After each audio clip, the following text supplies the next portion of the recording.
Well, it's Monday, so it's time for our Medical Minute segment with Colorado Springs Orthopaedic Group. And we're here this morning with Dr. Jones talking about, all right, correct me if I'm wrong here, arthroscopic surgery? Arthroscopic surgery is when we access a joint with a camera. And then the camera is usually at the end of a tube that's about the size of a pencil. And we can insert that into joints through little small incisions, and we can assess structures and repair structures and do all kinds of stuff through, into deep areas.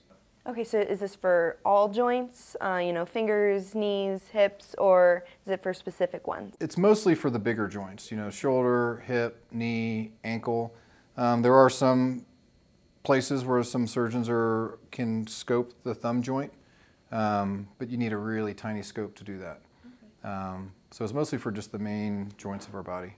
Okay, so is it better than a traditional surgery then? It just depends on what surgery you're talking about. There's some surgeries that are much easier to perform and much better perform arthroscopic, but there's other surgeries that they're better to be performed open, through the traditional approach. When then is it necessary to do this procedure over a traditional surgery?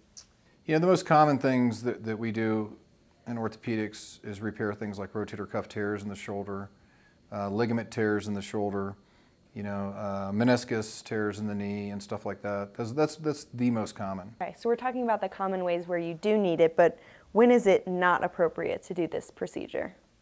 Well, you can't use it for joint replacements. Okay. You can't use it for things like spine surgery and things like that.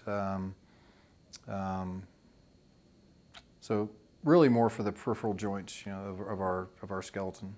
And are there any alternatives to this? Well, the traditional open surgery. Almost every surgery we do today, arthroscopically, has been done open at some point in the past. The problem is a lot of these structures are really deep, and you have to make a really big incision to be able to get in there and see anything. With the scope, you can go in and see things that are 6-8 inches deep with a tiny little incision, so it's really a huge advantage.